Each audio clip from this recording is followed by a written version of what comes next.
University మంచి భవిష్యత్తు కోసం తెలుగు విద్యార్థులు ఇష్టపడే యూనివర్సిటీ. ఆయన యందు మనసుండడం అలవాటైపోయిన వాడెవరో ఆయనను ఈశ్వరుణ్ణి చేరకుండా ఆపగలిగినది లేదు. అందుకే దాని విషయంలో ఒక విచిత్రమైనటువంటి మాట చెప్తుంటారు. ఆఖరికి భగవంతుని యందు ఐక్యమైపోయే స్థితిలో కూడా భక్తి యొక్క దార్ఢ్యం ఎలా ఉంటుందంటేట, ఇంకా భగవత్ సేవ యందే ప్రీతి పొందుంటుందిట. అయ్యో చూడండి, దానికి నేను మీకు ఒక ఉదాహరణ చెప్పాలంటే, నాకు కూతురుంది, కొడుకున్నాడు. నా కూతుర్ని నేను ఎంతో ప్రేమగా పెంచి పెద్ద చేశాను, చదివించాను. దానికి పెళ్లి సంబంధం నేనే చూశాను. యోగ్యమైన వరుడు, మంచి కుటుంబం అని దానికి పెళ్లి చెయ్యాలని అబ్బో చాలా కష్టపడ్డాను. నేను కట్టుకున్న ఇల్లు ఒకటి అమ్మేశాను. పెద్దాపురం నాకున్నది ఆ ఇల్లు ఒక్కటే, అది అమ్మేశాను. ఇప్పుడు వేరే ఇల్లు కట్టుకున్నాను అనుకోండి కాకినాడలో. ఆ ఇల్లు అమ్మేశాను. ఆ డబ్బు పెట్టి ఎంతో బాగా పెళ్లి చెయ్యాలని ఎంతో తాపత్రయపడి దానికి నిజంగా అంత బాగా పెళ్లి చేసి కన్యాదానం చేసేసి ఇంటికి వచ్చి బావురుమని ఇచ్చాను పూజామందిరంలో. అయ్యో నా కూతురు వెళ్ళిపోతోంది అత్తారింటికని. నేనే కదా కూతురికి పెళ్లి సంబంధం చూసింది, నేనే కదా అవన్నీ చేసింది, మరి కూతురు వెళ్ళిపోతోందని ఏడుపు ఏమిటి అంటే, ఎంత నేననుకుని ఇచ్చేస్తున్నా కూతురు నా ఇంట్లోంచి వెళ్ళిపోతోందని ఏడిచినట్టు భగవంతుని యొక్క భక్తిట మోక్షాన్ని కూడా ఒక స్థితిలో అమ్మో ఆయన ఎందుకు కలిసిపోవడమేనా, ఆయన్ని సేవించడానికి ఇంక అవకాశం ఉంటుందా అంటుంది. భక్తి యొక్క దార్ఢ్యం అలా ఉంటుంది. దానికి సుప్రభాతంలో ఒక విచిత్రమైన శ్లోకం ఉంటుంది, నేను ఇప్పుడు చదువుతుంటాను. అందులో ఆ శ్లోకంలో ఒక మాట అంటారు.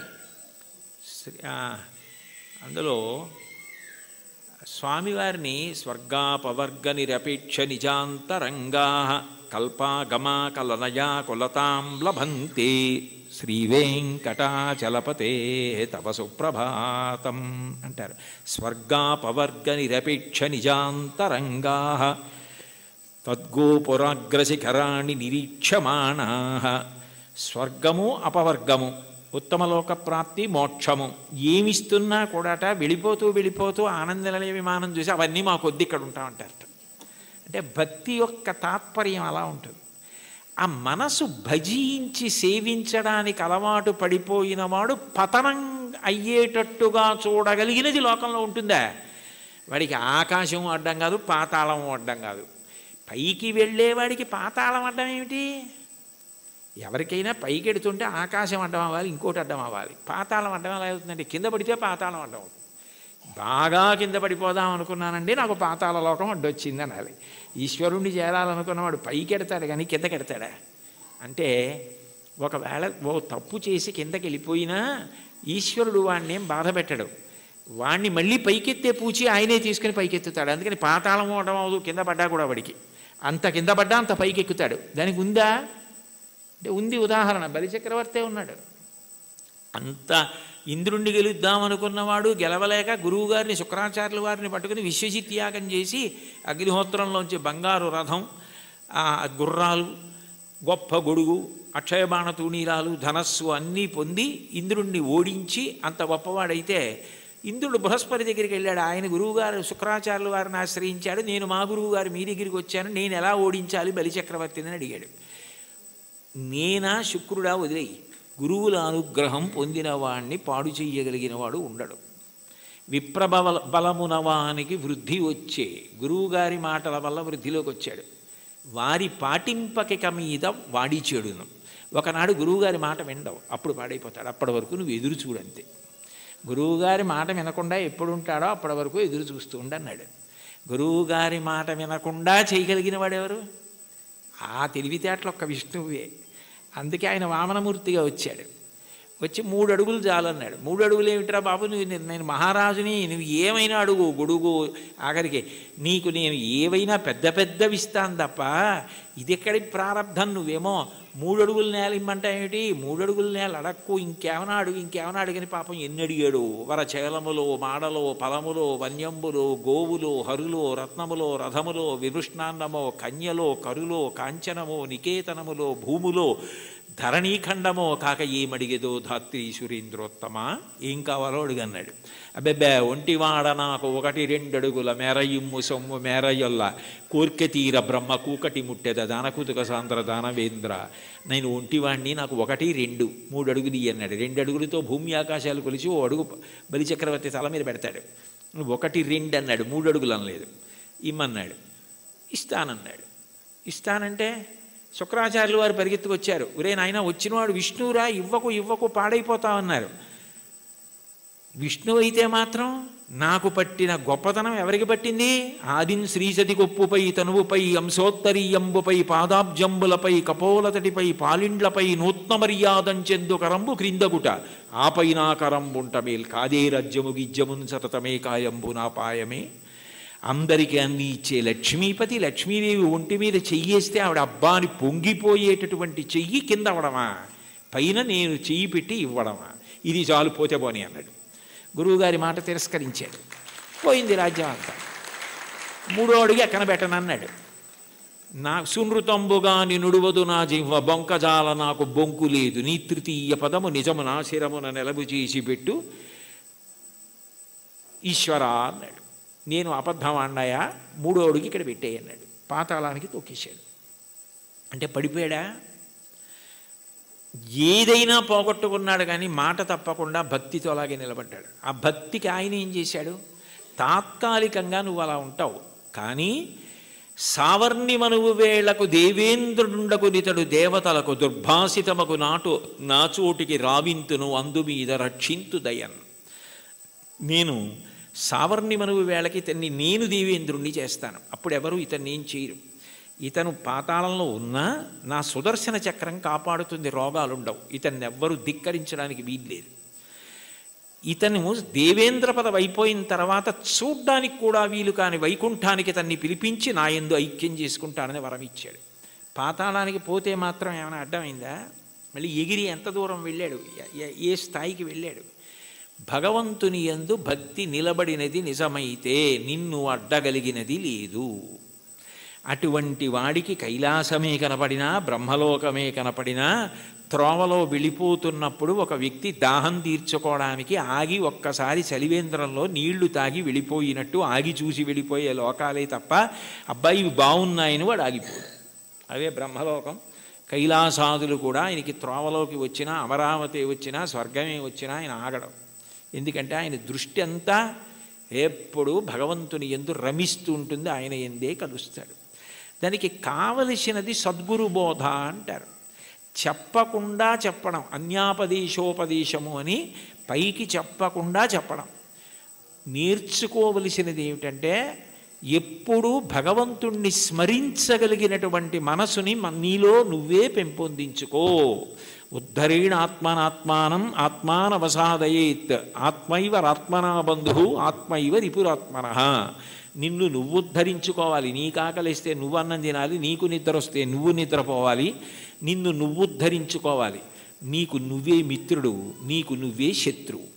నీ మనసు లౌకిక విషయముల యందు మాత్రమే అనురక్తమైతే నిన్ను బాగు చేయగలిగిన వాడు ఎవ్వరూ ఉండడు. నీ మనసు భగవంతుని యందు రమించడం అలవాటైతే నిన్ను ఎవ్వరూ ఉద్ధరించక్కర్లేదు. అది నీ అంత నువ్వుగా ఆ భక్తికి ముహూర్తాలు ఉండవు. వచ్చే ఏకాదశి నుంచి భక్తిగా ఉంటానండి అంటే అదేమైనా శంకుస్థాపన, గృహప్రవేశమా? భక్తిగా ఉండడం అన్నది మనసులో భగవంతుని యొక్క చింతన చేత వస్తుంది. ఎంతటి మహోపకారి అన్న భావన అది కలిగితే ఆయన ఆరాధన యందు లౌల్యము కలుగుతుంది. ఎప్పుడెప్పుడు ఆరాధిస్తానా, ఎప్పుడు కాళ్ళు కడుగుతానా, ఎప్పుడు అర్ఘ్యం ఇస్తానా, ఎప్పుడు ఆచమనీయం ఇస్తానా అని మనసు కొట్టుకుపోతుంది.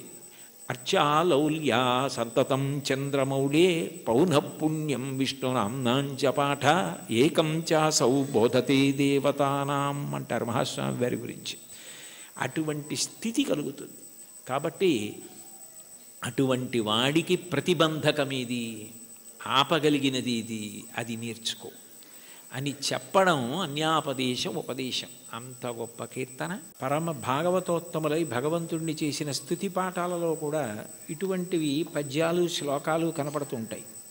ఈ కీర్తనకి సంబంధించినంత వరకు ఎదురుగుండా ఉన్నటువంటి వెంకటేశ్వరుణ్ణి, తిరుమలలో విరాజమానుడైన వెంకటేశ్వర స్వామి వారి ఎదుట నిలబడి, అది కేవలం ప్రతిమ అన్న భావన కాకుండా ఆయన వెంకటేశ్వరుడే, ఆయన సాక్షాత్తు శ్రీమన్నారాయణుడే అన్న భావనతో అన్నమాచార్యుల వారు మాట్లాడుతున్నటువంటి కీర్తన. అంటే యద్భావం తద్భవతి. అసలు ముందు మనం ఆరాధన చేసే మూర్తి అది విగ్రహం కాదు, అది పరమాత్మ అన్న భావన మనకుంటే పరమాత్మగానే ప్రతిస్పందిస్తాడు. వెంకటేశ్వరుణ్ణి దర్శించినటువంటి అన్నమాచార్యుల వారు ఆయన సాక్షాత్ శ్రీ మహావిష్ణువే అన్న ఉద్దేశ్యంతో ఆయనతో మాట్లాడుతున్న కీర్తన. అందుకే నేను నువ్వు నన్ను చూచి నువ్వు అన్న మాటలతో ఆయనతో మాట్లాడుతున్న సంబోధనతో ప్రారంభమైంది. అందులో అంటారు, నన్ను చూచి హరి నువ్వు నవ్వకుండేవా. నన్ను చూసి నువ్వు నవ్వకుండా ఉండలేవు, నాకు అర్థమైంది. అయితే నవ్వడం అనేటటువంటి మాటలో పరిహాసం చేయడం ఒక ఎత్తు. అంటే నువ్వు చేసేది తప్పు, నువ్వు చేసేది సరైన పని కాదు, అయోగ్యమైనది, అనౌచిత్యమైనది అన్నప్పుడు పరిహాసాస్పదంగా ఆయన నవ్వడం వేరు. వెంకటేశ్వరుడి నవ్వు శుచిస్మిత. రామాయణంలో అంటారే, తృణమంతరత కృత్వా ప్రత్యువాచ శుచిస్మిత అంటారు. ఒక కన్నతల్లి పసిబిడ్డడి యొక్క అమాయకత్వానికి ఎంత శుద్ధమైన నవ్వు నవ్వుతుందో, ఎంత పవిత్రమైన నవ్వు నవ్వుతుందో, భగవంతుని యొక్క నవ్వు అంత పవిత్రంగా ఉంటుంది మనం చేసే అమాయకపు పనులు చూసి. తల్లి ఏదో వేడిగా ఉన్నటువంటి పాయస పాత్ర అక్కడ ఉంటే పిల్లవాడు వెళ్ళి నేను తినేస్తానని పాయస పాత్రలో చెయ్యి పెట్టబోతే, నువ్వు తినలేవురా, అది చాలా వేడిగా ఉంది, నేను చల్లారి పెట్టి పెడతానని చెప్పి ఎంతో ప్రేమగా నవ్వు నవ్వి వాడిని దూరంగా పెట్టి ఉప్పుని ఊది చిన్న చిన్న ముద్దలు వాడి నోట్లో ఎంత ప్రేమతో తినిపిస్తుందో అంత ప్రేమతో నవ్వుతాట భగవంతుడు. అందుకని భగవంతుని యొక్క నవ్వు శుచిస్మిత, మందహాసం, చిన్న నవ్వు నవ్వుతాడు అని. అందుకని మూకశంకర్లు మందస్మిత శతకం చేశారు. 100 శ్లోకములు ఆయన నవ్వు మీద చేశారు, అమ్మవారి నవ్వు మీద. అటువంటి భగవంతుడు దేనికి నవ్వుతున్నాడు అన్నమాచార్యుల వారిని చూసి అంటే, ఆయన నేను ఈ మార్గం పట్టుకున్నాను కాబట్టి నేను తరిస్తాను అని అనుకుంటున్న వాళ్ళని చూసి నవ్వుతాట. ఎందుకని అంటే, ఏ మార్గం మీరు పట్టుకున్నా అది ఎక్కడ వరకు తీసుకెళ్ళగలదు అంటే భగవంతుడు ఉన్న చోటుకి తీసుకెళ్ళగలదు, భగవద్ దర్శనం చేయించలేదు. మీకు అదేదో నేను గొప్ప కోసం చెప్పట్లేదు, ఉదాహరణ మీకు బాగా పట్టుకోవడానికి చెప్తున్నాను. మీకు నన్ను చూడాలి అని అనిపించింది అనుకోండి, ఆయన ఎక్కడ ఉంటారండి అని అడుగుతారు. ఏదో పలానా చోట ఉంటారండి అని చెప్పారనుకోండి, మీరు అక్కడికి రాగలరు. కానీ తలుపు తీసి మా అబ్బాయి ఇవాళ ఆయన ఎవరిని చూడాలనుకోవట్లేదండి, ఆయన ఏదో చదువుకుంటున్నారు, నేను ఎవరిని చూడనని చెప్పారు అన్నారనుకోండి, మీరు చూడగలరా నన్ను? సాధ్యం కాదు. కానీ ఎవర్రా అని నేను అడిగాను అనుకోండి, వాడు వచ్చి నాకు ఏదో చెప్పాడు అనుకోండి, సరే ఉండు 5 నిమిషాలు చూసి వస్తాను అని నేను వచ్చాను అనుకోండి, నేను మిమ్మల్ని చూడాలని వస్తే మీరు నన్ను చూడగలరు తప్ప, మీరు చూడాలని వస్తే నా చేత మీరు చూడబడలేరు, మీరు నన్ను చూడలేరు. మీరు నన్ను చూడడం మీ చేతిలో లేదు, నా చేతిలో ఉంది. ఇంత చిన్న విషయమే అలా ఉంటే భగవద్ దర్శనం, భగవద్ అనుభవం మనం పట్టుకున్న మార్గం వల్ల ఫలితంగా వస్తుంది. అదేనా కర్మ అయితే ఈ కర్మ చేస్తే ఈ ఫలితం వస్తుంది అని చెప్పచ్చు. అబ్బాయి నువ్వు ఈ పొలాన్ని దున్నవయ్యా, విత్తనాలు వెయ్యి, ఇలా నీరు పెట్టు, మొక్కలు వస్తాయి అని చెప్పచ్చు. భగవన్మార్గంలో నీవు ఈ మార్గాన్ని పట్టుకుంటే నీకు తప్పకుండా భగవద్ దర్శనం అయిపోతుంది, మోక్షం పొందగలవు అనుకుంటే అందులో ఎప్పుడూ 2 అంగుళాలు తక్కువ వస్తుంది. నేను చేస్తున్నాను కర్తృత్వం, దాని చేత ఈ ఫలితం వస్తుంది ఒక ఆశ. ఈ 2 మనసులో ఉండి పాటించిన ఏ పద్ధతి కూడా భగవంతుణ్ణి పూర్తిగా చేరనివ్వదు. అదే భాగవతంలో ఉలూకల బంధనం. యశోద ఎంత ప్రయత్నించి కృష్ణుడి బొజ్జ కట్టేద్దామని తజ్జనని లోగిటంగల రజ్జు పరంపరల తేవంగా ఆ బొజ్జ తిరిగి రాదయ్యే జగజ్జాలములున్న బొజ్జ కట్టందరమే.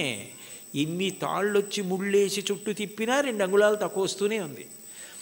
ఏమిటి 2 అంగుళాలే తక్కువ వస్తుంది, ఇన్ని తాళ్ళు ముడేసి పొట్ట చుట్టూ తిప్పినా పొట్టకి తక్కువ అవ్వకూడదు కదా, ఎన్ని తాళ్ళు కలిపి ముడేసినా 2 అంగుళాలే తక్కువ అన్న ఆలోచన ఆవిడికి రాలేదు. ఆవిడ మరిచిపోయింది. ఆవిడ ఇందులో నిమగ్నమైపోయిందంటే ఆయన కడదామనుకుందంతే. అప్పుడు ఆయన కట్టబడ్డాడు. మీరు జాగ్రత్తగా తెలుసుకోవాలి, ఆవిడ కట్టలేదు. అందుకే వడల చెమటలగయ నొత్తరీయముజార తురుముకున్న విరులు జారిరాల కట్టరాని తనను కట్టెదనని చింత కట్టుకున్న తల్లి కరుణ చూచి చిక్కడు సిరికౌగిటిలో చిక్కడు సనకాది యోగి చిత్తాబ్జములన్ చిక్కడు శృతిలతి కావళి చిక్కెనతడు లీల తల్లి చేతన్ రోలన్. ఆయన వేదమంత్రాలకి దొరకడు, ఆయన లక్ష్మీదేవి కౌగిటికి దొరకడు, ఆయన సనకసనందనాథుల మనస్సులో ఎందు దొరకడు. కానీ ఆయన దొరికిపోయాడు యశోదకి. ఎందుకు దొరికిపోయాడు అంటే ఆమె ఎందుకు చేస్తోందన్నది ఆమె మరిచిపోయి ఆయన ఆయనని కట్టడం అన్న దాంట్లో 2 అంగుళాలు తక్కువ వచ్చాయన్నది ఆవిడ మరిచిపోయినప్పుడు కట్టబడ్డాడు. నేను ఇది చేస్తున్నాను, ఈ మార్గం పట్టుకున్నాను, దీనివలన ఇది కలుగుతుందని నువ్వు మరిచిపోయి ఆనందంతో అది చేసినప్పుడు ఆయన నీ చేత బంధింపబడతాడు. అదే మహాభారతంలో సహదేవుడు కట్టడం, అదే భాగవతంలో యశోద కట్టడం. అది లేనప్పుడు నేను ఒకటి పట్టుకుని ఇదిగో ఇది చేసుకొచ్చేస్తున్నాను కాబట్టి నీ దగ్గరికి వచ్చేస్తున్నాను, నువ్వు నాకు వశపడిపోతావంటే నేను గొప్ప ఆయన గొప్ప. అప్పుడు దానికి ఒక పాఠ్య ప్రణాళిక ఉంది, ఇలా చేసేస్తే ఆయన దొరికిపోతాడు. అలా ఎక్కడుంది స్వామి, అలా ఉందే అని చెప్పడానికి మనసుకు గోచరమా మాటలకు గోచరమా? మనసుకి నువ్వు దొరికిపోతావా? ఎలా దొరికిపోతావు? పటకార అంటారు లోకంలో. పటకార అంటే కింద మరుగుపాల గిన్నె ఉంటుంది, పైన నా చేత్తో పట్టుకుంటే పటకార ఏం చేస్తుంది? మరుగుపాల గిన్నెని పట్టుకుంటుంది. నేను గట్టిగా పట్టుకుని పక్కన దింపేస్తాను మరుగుపాల గిన్నెని. ఆ మరుగుపాల గిన్నెని పట్టుకున్న పటకార నేనే పట్టుకుంటున్నాను మరుగుపాలని అనుకుంది అనుకోండి, నేను పైన పట్టుకోవడం మానేశాను అనుకోండి, పట్టుకోగలదా? నేను పట్టుకుంటుంది కాబట్టి దాని పేరు పటకారని పేరు. ఈశ్వరుడి యొక్క చైతన్యము పడితే మనసు పనిచేస్తుంది. అసలు ఈశ్వర చైతన్యం పడకుండా మనసు ఎలా పనిచేస్తుంది? సంకల్ప వికల్పములు ఎక్కడి నుంచి వస్తాయి? నానాఛిద్రఘటోదర స్థిత మహాదీప ప్రభాభాస్వరం జ్ఞానం యస్యతు చక్షురాదికరణ ద్వారా బహిస్పందతే జానామీతి తమైవ భాంతమనుభాచ్యేత సమస్తం జగత్ తస్మై శ్రీ గురుమూర్తయే నమ ఇదం శ్రీ దక్షిణామూర్తయే అంటారు దక్షిణామూర్తి అష్టకంలో. మనసు మాత్రం ఆయన ప్రభావం, వాక్కు ఆయన ఇచ్చినది. నేను ఇప్పుడు దీనికి ఇలా వ్యాఖ్యానం చేయాలంటే నేను ఎన్ని రోజులు చదువుకురాను దాన్ని? ఇక్కడ ఉన్న సమయాన్ని బట్టి ఏదో చెప్పాలంతే. నాకేదో భావన వచ్చిందనుకోండి, ఆ భావన నాలో కదిలినప్పుడు మూలాధార చక్రం దగ్గర నుంచి పైకొచ్చిన గాలి బ్రహ్మరంధ్రం దగ్గరికి వెడితే నువ్వు అట్లా నిర్గమించకూడదు, సమయం రాలేదని వెనక్కి తోసేస్తే నోటిలోకి వచ్చి నిలబడిన వాయువుని నాలుక కదిలి నొక్కితే సొట్టలు పడి గాలి అక్షరములై నా నోట్లోంచి బయటకు వస్తున్నప్పుడు అక్షరములు పదములై పదములు వాక్యములై నా భావనని పట్టుకుని ఆకాశగతమై వచ్చి మీ చెవులలోంచి లోపలికి వెడితే నా భావాలు మీ భావాలు అవుతున్నాయి. సభాభ్యస్ సభాపతిభ్యశ్చ భో నమో నమో. అది చేస్తున్నవాడెవరు? నేను మాట్లాడుతున్నానంటే అర్థం ఎక్కడుంది దానికి?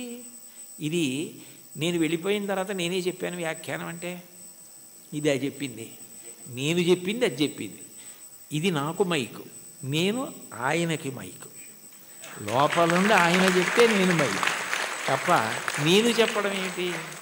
అది తెలిసిన్న వాళ్ళు నేనన్న మాట అనలేదు. పలికెడిది భాగవతమట, పలికించు విభుండు రామభద్రుండట.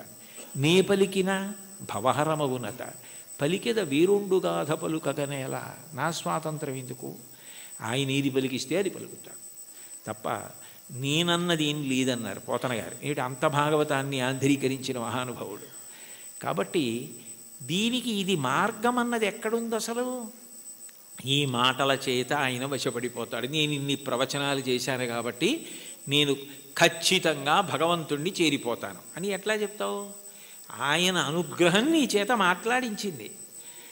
నీవు మాట్లాడడంలో నిన్ను నువ్వు మరిచిపోతే మాట్లాడడం నీ నిప్పి మరిచిపోవడానికి నీ బాధ మరిచిపోవడానికి కూడా కారణమైపోతాయి. నిజంగా నీకేదో నిప్పిగా ఉంది, అయినా మాట్లాడడంలో నువ్వు ఆ నొప్పి మరిచిపోతున్నావు అంటే అన్నీ మరిచిపోవడానికి నీకున్నది సాధనం అయిపోతాయి. అప్పుడు ఈశ్వరుడు వశపడతాడు. తప్ప ఇది నాకు మార్గము, దీనికి ఇది ప్రయోజనము అని అనుకున్నంతకాలం నువ్వు వశపడతావా స్వామి? అంత అమాయకుడివా? అది సాధ్యమా? అంటే ఆ మైమరుపు రావాలి. అందుకే మీరు చూడండి, తన్మయుడైపోయాడండి అంటారు. తన్మయుడైపోయాడండి అన్న మాటకు అర్థం ఏమిటి? తత్ యందు మయమైపోయాడు. ఏమంటే మరి దొంగ మీ జేబులోంచి డబ్బులు తీసేస్తుంటే మీకు తెలియలేదా అన్నారనుకోండి, ఆ శోభారాజు గారు కీర్తన పాడుతున్నారండి, దాంట్లో తన్మయం అయిపోయానంటాడు. అంటే మనసంతా ఆవిడ కీర్తన యందు మగ్నం అయిపోయింది. దొంగ జేబులో చేయి పెట్టడం కానీ డబ్బులు తీయడం కానీ తెలియలేదు. చర్మానికి స్పర్శ ఉండదా? ఉంది. కానీ ఎందుకు తెలుసుకోలేకపోయింది? అంటే మనసు పాట యందు తన్మయం అయిపోయింది. అలా నువ్వు ఏది చేస్తున్నావో దాని ద్వారా నువ్వు తన్మయమైపోతే అప్పుడు ఈశ్వరుడు వశపడతాడు. తప్ప ఇది నేను ఇంత బాగా చేస్తున్నానని నువ్వు నీకు పొగుడుకోవడం అలవాటైపోతే, ఇది నేనే చేస్తున్నాను అనుకుంటే నువ్వు బాగా చేసుకుంటున్నావు కదరా, చేసుకో అంటాడు. అది తన్మయానికి కారణమై, అందుకే చిట్ట చివరికి ఏదైనా ఎక్కడికి వెళ్ళాలి అంటే మౌనమునందు పర్యవసించాలి. చిట్ట చివరికి సంగీతము నాదమునందు, శబ్దం ఎక్కడ పుడుతోందో అక్కడ లయమైపోతుంది. నాదతను మనిషం శంకరం అంటారు త్యాగరాజస్వామి. అందుకే ఆ నాదము శంకర శరీరము, దాని యందు లయం అవ్వాలి. ఇక్కడ ఉన్నారు కదా మంజు భార్గవి గారు, శంకరాభరణంలో ఆయన ఏదో ఉరిమే ఉరుములు మెరిసే మెరుపుల చిరుచిరు నవ్వులు కాబోలు, సరిసరి నటనలు కాబోలు అని పరవశాన శిరసు గంగా ధరకు జారెన శివగంగ నాగానలహరి నువ్వు మునుగంగా అని పరవశించిన పరమశివుడు తల కిందకి జింపి చూస్తేట గంగ కింద పడి ఈయన తడిసిపోయేట. ఈయన గానలహరిలో ఆయన మురిగిపోయేట. అప్పుడు ఒక్క క్షణం ఆగిపోయాడు అనుకోండి, అప్పుడు నాదోపాసన చేసిన వాడను నీవాడను నేనైతే, అది నాదమునందు ఉపాసన. మౌనమునందు వెళ్ళిపోవాలి. శ్రీశైల శృంగకు హరేషు కదోపలప్స్యే గాత్రం యదామ మలతాహ పరివేష్టయంతి కర్ణే యదాహ విరచయంతి ఖగాశ్చ నీడాస్. అప్పుడు వీడు కదలడు అని నమ్మకం వచ్చి తీగలు చుట్టుకుంటాయి. వీడు కదలడు అని నమ్మకం వచ్చి పక్షి చెవుల్లో పుల్లలు పెట్టి గూడు పెడుతుంది. వీడు కదలడు అని నమ్మి పక్షులు వాసం చేసి గుడ్లు పెట్టి పొదిగి అరుస్తాయి. అయినా కదలడు. ఎందుకనంటే తన్మయుడై ఉన్నాడు. అది సమాధి స్థితి. ఆ స్థితికి వెళ్ళినవాడు అనుభవిస్తున్నాడు ఈశ్వరుణ్ణి. వాడు జీవన్ముక్తుడవుతున్నాడు. వాడి శరీరము పడిపోయినప్పుడు విదేహమోక్షాన్ని పొందాడు. శరీరం పోయింది, ఇంకా అంతటా పరివ్యాత్మమైన ఆత్మ అయ్యాడు. ఆ తన్మయావస్థ పొందడానికి ఇది సోపానము కావాలి తప్ప, ఇది నాకున్న ప్రజ్ఞాని నాకు నేను 10 మాటలు మిడిసిపడడానికి కారణమైనంత కాలము ఈశ్వర నిన్ను చేరడానికి ఎట్లా హేతు అవుతుంది? నువ్వు నవ్వవా నన్ను చూసి? అయ్యపిచ్చాడా అని అమాయకుడైన బిడ్డను చూసి తల్లి నవ్వినట్టు నవ్వుతాడు. అయితే ఏ తల్లి నవ్విందో ఆ తల్లే పాయసం పడితే, నవ్విన పరమాత్మ ఏం చేస్తాడు? తద్దోషాన్ని దిద్దుతాడు. ఇది నీ ఎందు పోవడానికి నేను దిద్దుతానంటాడు. అందుకని గురు రూపంలో ఆయనే వచ్చి దీన్ని నువ్వు ఇట్లా వాడుకో, ఇది నీకు దీనికి కారణం కావాలి అని ఆ తన్మయావస్థని కల్పిస్తాడు. అది భగవంతుణ్ణి చేరడానికి కారణమవుతుంది. అందుకని చరణాల్లో అంటున్నారు, ఇది ఈశ్వరుడు ఉన్న చోటని నేను ఎట్లా తెలుసుకోగలను? అంతటా ఉన్నాడు ఇందుగలడందులేడని సందేహములతో చక్రి సర్వోపగతుండెందెందు వెదకి చూచిన అందందే కలడు దానవాగ్రణి వింటే. ఇక్కడ ఉన్నవాడిని అయితే చూడగలను, అంతటా ఉన్నాడంటే ఎలా చూస్తాను? ఆ జ్ఞానము కలగాలి. ఆ జ్ఞానం ఎవరివ్వాలి? ఆయన ఇవ్వాలి. కాబట్టి ఉన్న చోటెరుగుదునా ఓయి అంటే పలికేవా? అతిశయం మనసులో ఉండిపోతే ఓయి అని పిలిస్తే నువ్వు పలుకుతావా? సాధ్యమా? నేనేమైనా ఒక గదిలోంచి ఒక గదిలోకి వెళ్ళిపోయినట్టు నీ దగ్గరికి పరమపదానికి వచ్చి వెళ్ళిపోగలిగినంత సమర్థున్నా? నా వల్ల సాధ్యం అవుతుందా? ఇంత పారవశ్యం ఉండి ఇంత గొప్పగా విష్ణు సంకీర్తన చెయ్యగలిగినటువంటి మహాజ్ఞాని, భక్తి వైరాగ్యము కలిగినటువంటి వారు తన మీద పెట్టుకుని నన్ను చూసి నువ్వు నవ్వవా అని పాడడంలో ఉన్న గొప్పతనం ఏమిటంటే, వీరిని చూసి నువ్వు నవ్వవా అని రాశారనుకోండి అతిశయం అవుతుంది. అందుకని నిజానికి ఆ హేయ గుణములు లేకపోయినా తన యందు ఆరోపించుకోవడం పరమ భక్తికి తార్కాణం. అది భక్తి యొక్క చరమస్థితి. భక్తిలో ఏమవుతుందంటే ఆ అపార వినయం వస్తుంది. నేనెంతటి వాణ్ణి, నా యందు ఏది ఉన్నది ఈశ్వర విభూతి తప్ప, యద్యద్ విభూతి మత్సత్వం శ్రీమదుర్జితమేవ వా తత్తదేవావగచ్చస్వం మమ తేజోంశ సంభవం. నా యందు ఏ తేజస్సున్నా అది ఈశ్వరుడి అనుగ్రహం. ఆయన తేజస్సు తప్ప నాది కాదు. ఆయన ఉపసంహారం చేస్తే ఎంతసేపు, ఆయన అనుగ్రహించాడు కాబట్టి నడుస్తోంది అన్న వినయం ఎక్కడుంటుందో అక్కడ అనుగ్రహం ఉంటుంది. అందుకే మీరు చూడండి, మహాత్ములైన వారెవ్వరూ ఈ వినయం తప్పరు. అంతటి మహానుభావుడు శంకరాచార్యులు వారు పశుమాం సర్వజ్ఞ ప్రథిత కృపయా పాలయ విభో అన్నారు. నేను పశువుని, నువ్వు పశుపతివి అన్నారు. అవినయమపనయ విష్ణోహో అన్నారు షట్పదీ స్తోత్రంలో. నాకు అవినయాన్ని తీసి వినయాన్ని కటాక్షించు స్వామి అన్నారు. భాగవతోత్తముల యొక్క గొప్ప గుణం ఏమిటంటే ఎప్పుడు వారు ఇది నాది అన్న భావన పొందరు. వారికి అన్నింటికన్నా చదవడానికి భయమైంది ఏమైనా ఉంటే ఏంటంటే సన్మానపత్రం. ఎందుకంటే అది చదువుకుంటే నేను ఇంత వాణ్ణని ఏమైనా అభిప్రాయాలు ఏర్పడిపోతాయేమో అని భయపడి కనపడకుండా దాచేది ఏదైనా ఉంటే సన్మానపత్రమే తప్ప, ఇది నా యందు ఉన్న విభూతి నా గొప్ప అని అనుకుంటే దూరం జరగడం అవలా. అది ఆయన నన్ను లాక్కోవడానికి కట్టుకున్న తాడు, ఆయన తాడు కట్టి నన్ను లాక్కుంటున్నాడు.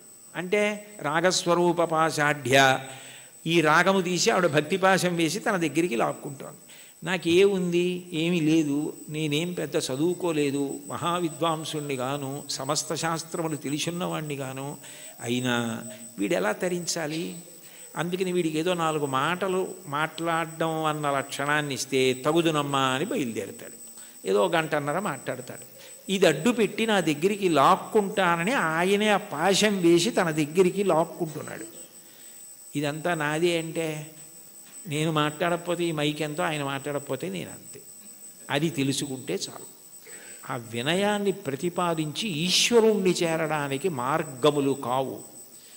ఏ మార్గము పట్టినా ఆ మార్గము ద్వారా నువ్వు కాదు కర్తృత్వంతో చేరేది. ప్రీతి పొంది ఈశ్వరుడు ఆక్కోవాలి, ప్రీతి పొంది ఈశ్వరుడు కలుపుకోవాలని గుర్తుపెట్టుకో, వినయాన్ని నిలబెట్టుకో. అది తాత్పర్యం కీర్తనకి. చాలు. ఏకశబ్ద సమ్యజ్ఞాత సృష్టప్రయుక్త స్వర్గే లోకే కామదుగ్భవతి. ఒక్క మాట అంటే మనని ఉద్దేశించి తనని తాను ఉద్దేశించుకుని అంటున్నట్టుగా ఇంకింతకన్నా ఏం కావాలి? హరినామ సౌఖ్యామృతము. అన్నిటికన్నా తేలిక మార్గం ఏమిటంటే భగవంతుని యొక్క నామాన్ని పలకడం. నామము ఏం చేస్తుంది అంటే నామిని తీసుకొస్తుంది. ఇప్పుడు నేను ఇక్కడ కూర్చుని అకస్మాత్తుగా మాట్లాడుతూ శోభారాజు గారు అన్నాను అనుకోండి, ఆవిడ నా వంక తిరుగుతారు. ఎందుకని? నామము నామిని ప్రతిస్పందించేటట్టు చేస్తుంది. భగవంతుని నామము ఒకటే ఉండాలి కదా. ఇప్పుడు నాకు కోటేశ్వరరావు అని పేరు అంతేకాని నాకు సహస్రనామాలు ఉండవు కదా. మరి ఈశ్వరుడికి ఎందుకు అన్ని నామాలు? అంటే నామములు బాలసారి చేసి పెట్టిన పేర్లు కావు, నామములు గౌణములు. నిర్గుణుడైన భగవంతుడు ఒక్కొక్క గుణాన్ని ఆవిష్కరించినప్పుడు ఒక్కొక్క నామము కింద మారుతుంది. ఉదాహరణకి స్థాణుహు అన్నాను అనుకోండి. స్థాణుహు అంటే సాధారణంగా మనం ఏమంటాం, కదలకుండా ఎవరైనా నించున్నారనుకోండి, నువ్వేమైనా స్థాణువా కదలవి అంటావు. భగవంతుడికి స్థాణువు అని పేరు ఎందుకు వచ్చిందంటే ఇంకా ఆయన అంతటా వ్యాప్తి చెంది ఉన్నాడు, ఇక ఆయన కదలడానికి చోటేది. అందుకని స్థాణుహు. ఒక్కొక్క గుణము వలన ఒక్కొక్క నామం వస్తుంది. మీరు ఏదో ఒక్క నామాన్ని ప్రీతితో పట్టుకున్నారనుకోండి, ఆ నామం పలకడం అలవాటు అయిపోయింది అనుకోండి, కష్టం రానివ్వండి సుఖం రానివ్వండి ఏమవనివ్వండి, ఆ నామం పలకడం అలవాటైతే కలియుగంలో దానికి ఒక సౌలభ్యం ఉంది. కలియుగంలో అన్నిటికన్నా తేలిక ఏమిటంటే భగవన్నామం పలకడం. భగవన్నామం పలకడానికి ఎవరు బాగా అలవాటు పడిపోతారో వాళ్ళు ఆ నామిని దగ్గరికి తెచ్చుకోగలుగుతారు. ఆయనే వాళ్ళకి సమీపానికి వస్తాడు. వచ్చి వాళ్ళు తరించడానికి కారణం ఆయనే చూపిస్తాడు. అందుకే కలవు నామ సంకీర్తన. కలియుగంలో భగవంతుని నామం పట్టుకోవడం కన్నా తేలిక మార్గము వేరొకటి లేదు. నాకు మంత్రం రాదు, తంత్రం రాదు, యజ్ఞం రాదు, యాగం రాదు, రాని వాటి గురించి విచారించకు. ఏదో ఒక నామం పలకగలవు కదా, శివ అనగలవు, రామ అనగలవు, ఆ నామం పట్టుకో చాలు. అది ఒక్కటి పట్టుకుంటే అది 2 ప్రయోజనములు చేరుస్తుంది. ఒకటి, నువ్వు చేసిన పాపములు ఏవి నిన్ను ఈశ్వరుణ్ణి చేరకుండా ప్రతిబంధకంగా నిలబడతాయనుకుంటున్నావో వాటిని తీసేస్తుంది. 2, ఎవరిని నువ్వు చేరాలనుకుంటున్నావో వాణ్ణి నువ్వు ప్రయత్నపూర్వకంగా చేరడం కాదు, వాడొచ్చి నీ దగ్గర నిలబడి వాడు నిన్ను పొందేటట్టు చేస్తుంది. ఎంత తేలికైంది! అందుకే నామస్మరణ ధన్యోపాయం నహి పశ్యామో భవతరణే. కలియుగంలో ఇంకా నామస్మరణ కన్నా భవతరణానికి, సంసార సముద్రమును దాటడానికి మార్గము లేదు. భాగవతంలో అంటారు, నామము ఎంత తేలిక అంటే బిడ్డ పేరు పెట్టి పిలిచిననైన విశ్రామ కేళినైన మిగుల గేలినైన పద్య గజ్జ గీత భావార్థములనైన కమలనయను తలుప కలుషహరము. మీరు బిడ్డకి పేరు పెట్టుకుని చక్రి అని పేరు పెట్టుకున్నారు, శౌరి అని పేరు పెట్టుకున్నారు, శౌరి శౌరి శౌరి శౌరి అని పేరు అదే పనిగా బిడ్డ పేరు పెట్టి పిలిచినా అది భగవంతుణ్ణి పిలిచినట్టే ఆయన లెక్కలోకి తీసుకుంటాడు. అందుకే కదా అజామీలుడు మోక్షాన్ని పొందాడు. కాబట్టి బిడ్డ పేరు పెట్టి పిలిచిననైన విశ్రామ కేళినైన, ఆడుకుంటూ భగవంతుడి పేర్లు కొన్ని అవతల వాళ్ళు పెట్టుకుని యువతల వాళ్ళు పెట్టుకుని ఆడుకుంటూ పిలుచుకున్నా సరే భగవంతుడు దాన్ని తన నామం ఉచ్చరించడంగానే స్వీకరిస్తాడు. విశ్రామ కేళినైన పద్య గజ్జ గీత భావార్థములనైన, ఓ పద్యం ద్వారానో గీతం ద్వారానో అర్థం ద్వారానో మీరు హరినామం, భగవన్నామం, శివనామం, ఏదో భగవన్నామాన్ని పట్టుకున్నారనుకోండి, ఆ నామము చాలు తరింపజేసేస్తుంది, అది మిమ్మల్ని గట్టెక్కించేస్తుంది. అందుకే అంతకన్నా గొప్పది లేదు, అంతకన్నా మీకున్న ప్రతిబంధకాల్ని తీసేసేది లేదు. ఏది ఈశ్వరుణ్ణి చేరడానికి అడ్డో దాన్ని ఆ నామం తీస్తుంది. అందుకంటారు పోతన గారు భాగవతంలో, బ్రహ్మహత్యానేక పాపాటవులకగ్ని కీలలు హరినామ కీర్తనములు, మధుపాన కిల్బిష మదనాగ సమితికి కేసరుల్ హరినామ కీర్తనములు, తపనీయ శౌర్య తమసంబునకు సూర్య కిరణముల్ హరినామ కీర్తనములు, గురుతల్ప కల్మష క్రూర సర్పములకు గేకులు హరినామ కీర్తనములు, మహిత యోగోగ్ర నిత్య సమాధి విధుల అరలు, బ్రహ్మాదిసురులకు అందరాని భూరి నిర్వాణ సామ్రాజ్య భోగ భాగ్య ఖేళనంబులు హరినామ కీర్తనములు. భగవంతుణ్ణి నామాన్ని కీర్తిస్తే బ్రహ్మహత్యాపాతకం, బంగారం దొంగిలించడం, గురువుగారి భార్య పడుకున్న శయ్య మీద పడుకున్న మహాపాతకం, అట్లాగే మధుపానం, మద్యపానం చేసినటువంటి దోషం, ఇన్ని పాపములను హరినామము కాల్చేస్తోంది. కాల్చేసిన కారణము చేత నిత్యశుద్ధుడయ్యాడు. యజ్ఞం చెయ్యాలి, యాగం చేయాలి, పూజ చేయాలి, మంత్రం చేయాలి, జపం చేయాలి, ధ్యానం చేయాలంటే దానికి ఒక ప్రత్యేకమైనటువంటి స్థితి అవసరం. భగవన్నామం పలకడానికి ఏమీ అక్కర్లేదు. కూలిన చోట, కొట్టబడి కుందిన చోట, మహాజ్వరాదులను ప్రీలిన చోట, సర్పముఖ పీడలు పొందిన చోట, ఆర్తులై తూలిన చోట, విష్ణు భవదూరిని పేర్కొని రేని అక్కాలుని యాతనా వితతి పోనరు కానరు దుఃఖభావములు. కూలినప్పుడు, కింద పడ్డప్పుడు, పాము కనపడినప్పుడు, ఏదో తగిలి పడిపోయినప్పుడు, జ్వరం వచ్చినప్పుడు భగవన్నామం పలకడం అలవాటైనటువంటి వాడు భగవంతుణ్ణి పొందుతాడు. కలియుగంలో భగవన్నామం పలకడం కన్నా తేలికైన మార్గము వేరొకటి లేదు. నీకు హరినామ సంకీర్తనం కన్నా, ఆయన నామం పలకడం కన్నా ముక్తి పొందడానికి కానీ, ఇహమునందు సమస్త సౌఖ్యములను పొందడానికి కానీ వేరొక తేలికైన మార్గం ఉండదు. చూడండి, ఏదైనా ఇచ్చి చాలదా, ఇది సరిపోదా నీకు అంటారు. అంటే ఇంకింతకన్నా ఏం కావాలి? చాలదా? హరినామ సౌఖ్యామృతము, హరినామము అన్న సౌఖ్యామృతం అది. ఆ అమృతం, ఆ నామం పలికిన వాడు ఎవరున్నాడో ఇక వాడు సమస్తమును దాటిపోతాడు.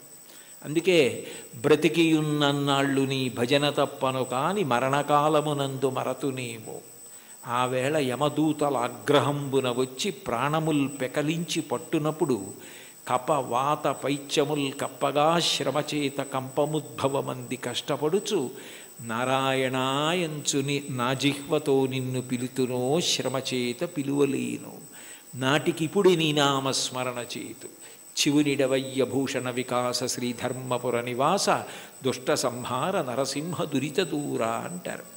నామం పలికితే భగవంతుడు అంత ప్రీతి పొందుతాడు.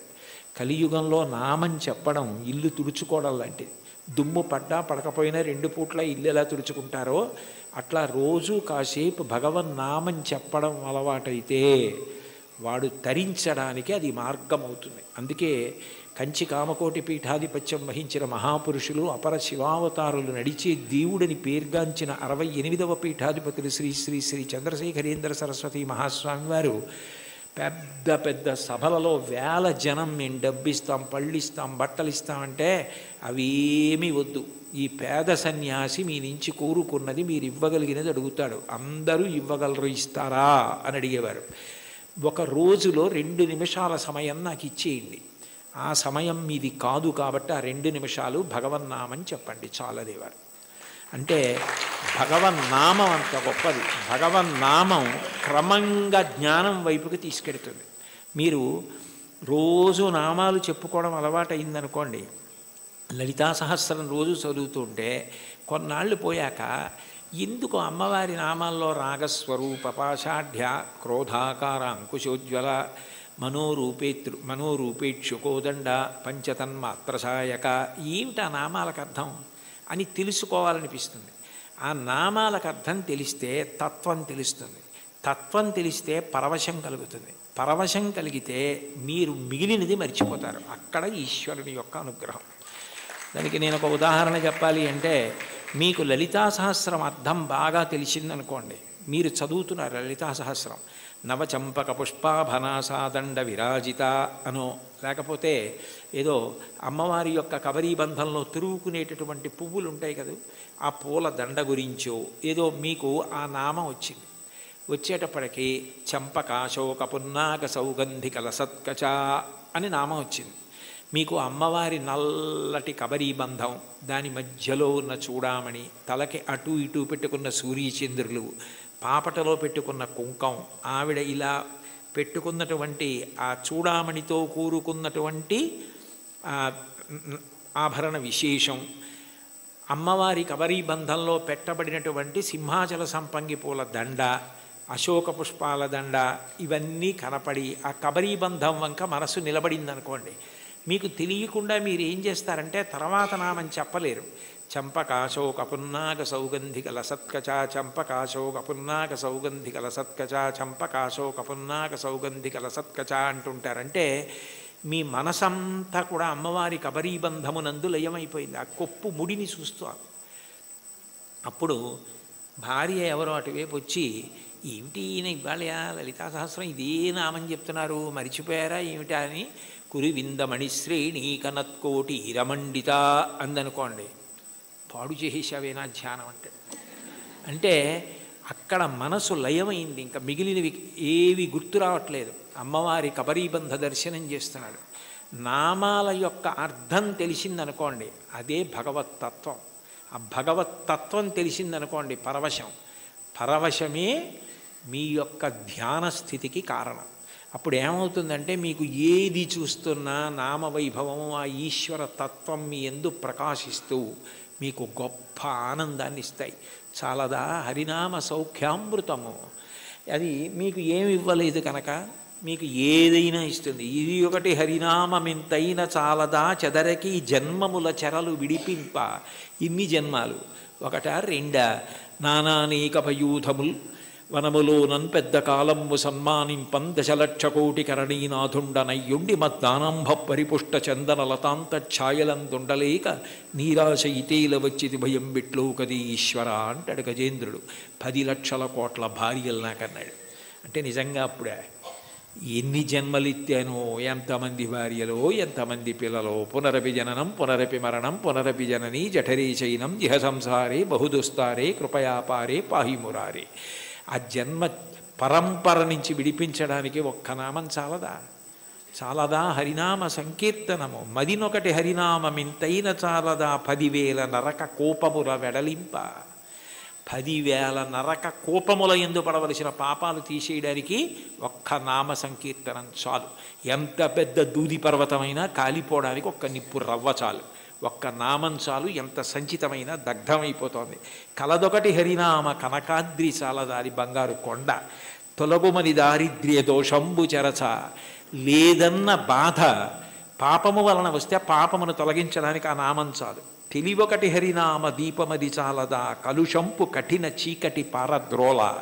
కఠినమైన అజ్ఞానమనే చీకటిని పారద్రోలడానికి భగవన్నామం అన్న దీపం చాలు. అయితే చివర పెద్ద ముడేశారు. భగవన్నామమునందు అనురక్తి దేనికి కలుగుతుంది అంటే భాగవతులతో కలిసి తిరిగితే వస్తుంది.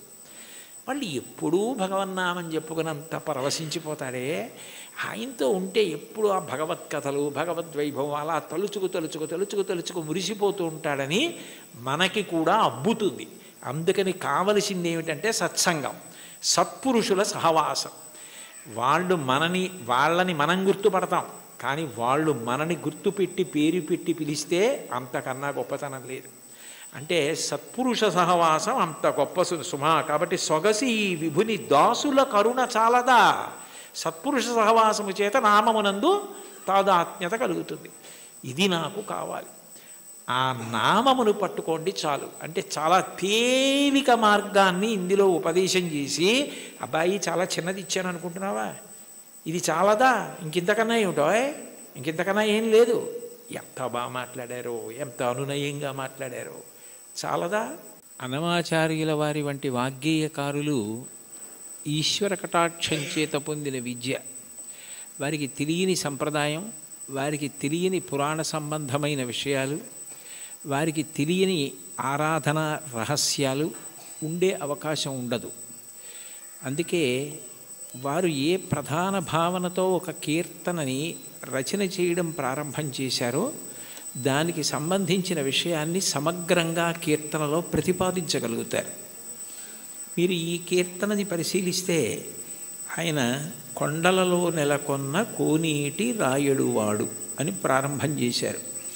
శ్రీవేంకటేశ్వరుడు కొండలలో నెలకొన్నాడు, 7 కొండలలో ఉన్నాడు అన్న విషయం అందరికీ తెలుసున్న విషయం.